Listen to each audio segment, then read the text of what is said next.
Ciao a tutti, sono Daniele Usai, siamo a Fiumicino all'interno del mio ristorante Il Tino. Oggi parleremo di una materia prima fantastica che è il riccio di mare. Vi proporrò due ricette, una molto classica e godereccia, questa aglio, olio e peperoncino appunto con i ricci di mare. L'altra invece è un piatto a me molto caro che ho in carta da un paio d'anni, una ricetta firma. Faremo un tagliolino al limone con burro affumicato e ricci di mare. Il riccio di mare è una materia prima che adoro perché ha mille sfumature aromatiche, è dolce, è sapido, ha questa consistenza setosa in bocca. Mi piace molto utilizzarlo sulle paste, ma non vi nego che anche a cucchiaiate così nature mi fa impazzire. Partiamo con la pulizia dei ricci, vanno semplicemente aperti con le forbici.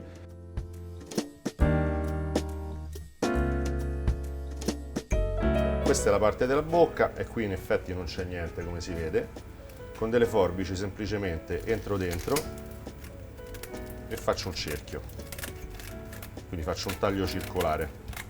È normale che in questo frangente gli aculi del riccio schizzano un po' ovunque, quindi questa operazione va fatta o dentro un lavandino o con un contenitore sotto. Vanno tolte le impurità, quindi dobbiamo stare attenti a preservare le uova. Adesso estraiamo le uova semplicemente con un cucchiaino.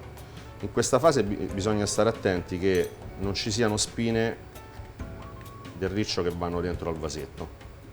Queste sono le uova dei ricci e il periodo di maggior fertilità del riccio è in inverno, quando le correnti dell'acqua sono più fredde. Purtroppo questo qui è un prodotto che nei mari italiani comincia a scarseggiare perché effettivamente c'è stato un surriscaldamento delle acque e, come dicevo prima, il riccio vuole le acque fredde. Se rimangono delle impurità, con una pinzetta come questa le andiamo a togliere.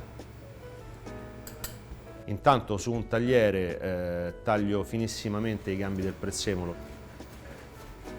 Mi piace molto usare i gambi del prezzemolo e non le foglie perché sono croccanti, quindi me li ritrovo sotto i denti e scrocchiano quando mangio gli spaghetti. Ci spostiamo ai fornelli e buttiamo la pasta. Usiamo sempre un grande prodotto italiano che sia in grado di rilasciare la giusta quantità di amido in padella. L'acqua deve essere abbondante, bollente e ben salata. Spaghettoni e via. Questa pasta cuoce in 12 minuti, a noi romani piace mantenere la pasta bella al chiodo, quindi diciamo 10. Per darvi una proporzione farei 8 minuti in bollitore e un paio di minuti in padella. A me non piace fare soffritti, perché quando si soffrigge qualcosa non hai mai la giusta misura della temperatura che raggiunge l'olio, e l'olio extravergine d'oliva oltre i 200 gradi fuma e diventa dannoso per la salute. Per cui io faccio degli oli in infusione, che sono questi, questo qui è all'aglio e questo è al peperoncino. Altro non sono che olio e aglio, per esempio, messi insieme in una busta sottovuoto o in un contenitore e lasciati per 4 o 5 ore a 60 gradi. In questa maniera qua abbiamo tutta la parte elegante e nobile, ad esempio dell'aglio, che viene ceduta all'olio.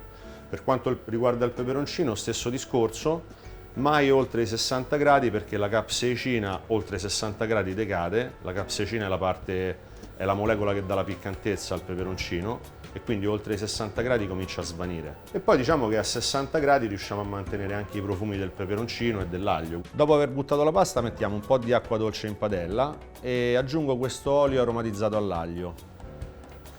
L'olio al peperoncino lo mettiamo alla fine.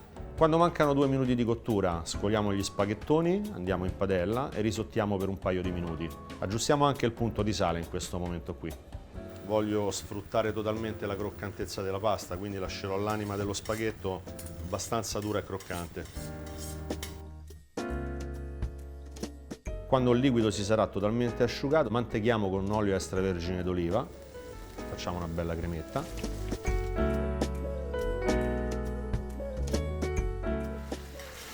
La lascio leggermente liquida e spengo il fuoco. La lascio liquida perché quando andremo ad aggiungere il riccio un pochettino coagula, pertanto la rapprende. Faccio perdere qualche grado perché a questo punto posso aggiungere l'olio al peperoncino. Questo è un olio agli Scorpion Trinidad de Moruga, i peperoncini più piccanti al mondo, li coltiviamo qui da noi. 1 litro di olio, 5 peperoncini a 55 gradi, 6 ore in infusione. L'olio diventa piccantissimo e lo voglio piccantissimo perché una goccia di olio mi condisce perfettamente 100 grammi di pasta. Aggiungiamo prima il prezzemolo Possiamo aggiungere i frutti di mare. Ragazzi, l'aglio, olio e peperoncino è come la cacio e pepe, va mangiata subito. Quindi metto il riccio e manteco velocemente. Non sbatacchiamo troppo il riccio, giusto una mantecata veloce, che voglio che le uova rimangano integre.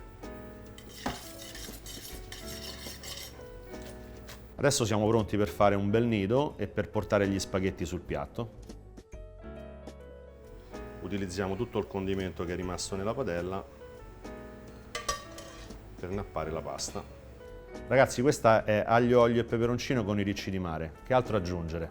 È un piatto semplice, gustoso, comfort della tradizione e esplode in bocca ad ogni singola forchettata, di una persistenza straordinaria.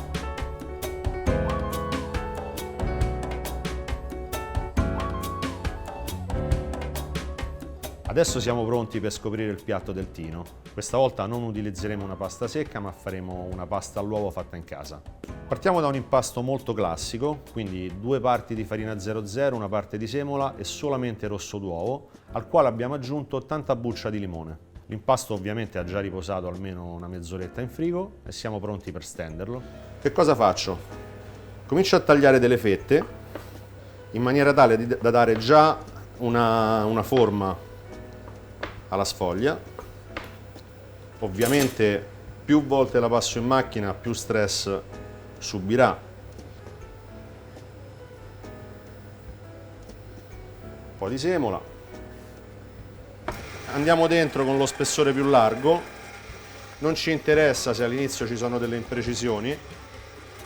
Ogni volta che metto dentro la sfoglia stringo lo spessore dei rulli. Ora sto a 5 mm. A questo punto faccio la prima piega e cambio verso, non stendo più da questa parte ma stendo da quest'altra parte. Questa ricetta è una ricetta, diciamo, dove la pasta è poco elastica, è abbastanza duttile e anche molto resistente, lo vedete dal modo, diciamo, poco attento con cui la maneggio. E adesso siamo alla misura finale, che è quella di 1 mm. A questo punto taglio la sfoglia in 2 parti, la cospargo con abbondante semola, deve essere molto abbondante in questa fase qui. La distribuiamo omogeneamente su tutta la sfoglia e la arrotolo sia da una parte che dall'altra. Comincio a prepararla per il taglio. Andiamo anche da quest'altra parte qui. Cerchiamo di non lasciare aria quando arrotoliamo la sfoglia.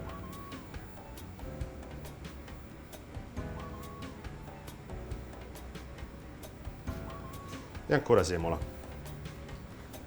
Stesso procedimento di prima. Arrotolo la sfoglia da tutte e 2 le parti, stando attento a non lasciare aria tra un lembo e l'altro. Questo è un passaggio molto importante perché ci faciliterà molto la vita quando andiamo a tagliare. A questo punto prendo la sfoglia, la metto sul tagliere e con un coltello affilatissimo comincio il taglio. Facciamo un taglio molto sottile. Cerchiamo di essere più regolari possibili e cerchiamo di non fare pressione col coltello, ma di farlo scorrere. Arrivati a metà del taglio, giriamo i rotolini e con la lama del coltello tiriamo sui nostri tagliolini. Tiriamo sui nostri tagliolini e tagliamo in 2 la stesa. Avremo così dei tagliolini perfetti della lunghezza di circa 30 cm. Facciamo il nostro nido e andiamo al bollitore. Nido di 90-100 grammi circa per il tipo di cucina che faccio qui. In padella acqua dolce, del sale, pepe, io uso quello di Sichuan, e burro affumicato. Questo lo facciamo noi in casa, che poi bilanceremo con il limone e con i ricci freschi. Calo la pasta, cottura 30 secondi. Abbiamo fatto sciogliere il burro nella padella, siamo pronti per scolare i tagliolini.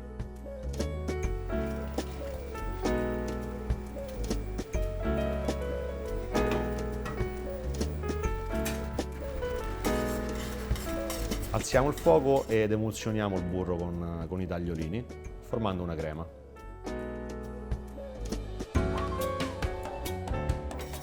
Quando la pasta è ben legata, a fuoco spento possiamo aggiungere del succo di limone. Ancora un goccio di liquido e adesso andiamo sul piatto. Come ho raccontato prima, la buccia di limone già è andata nell'impasto, il succo nella padella, e quando termineremo il piatto vedrete che useremo del sale al limone. La mia idea è quella di andare in profondità nel piatto utilizzando lo stesso ingrediente in più preparazioni.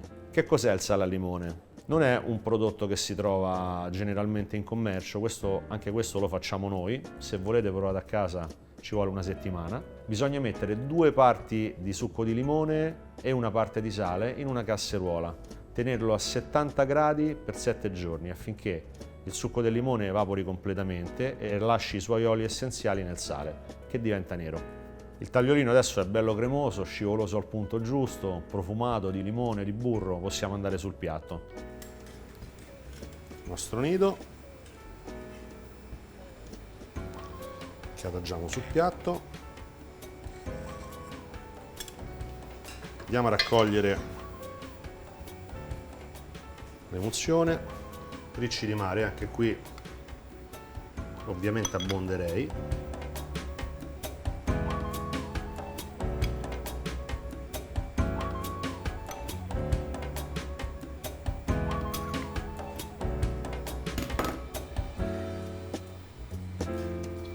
Questo qui è sale al limone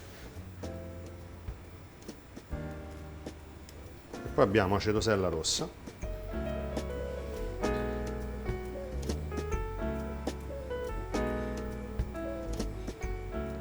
Abbiamo visto 2 paste differenti tra di loro, con la stessa anima, che è il riccio di mare. Una pasta secca della tradizione, un aglio, olio e peperoncino, con l'aggiunta di questo fantastico ingrediente. L'altra è una pasta all'uovo, fatta in casa, più complessa, più identitaria della mia filosofia, sempre utilizzando il riccio di mare.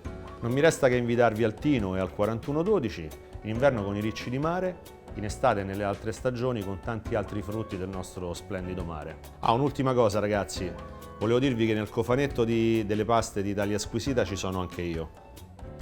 Non con le ricette ai ricci di mare che abbiamo visto, ma con un piatto dedicato a questa pubblicazione che è la mia matriciana di mare. Mi raccomando, non perdetevela.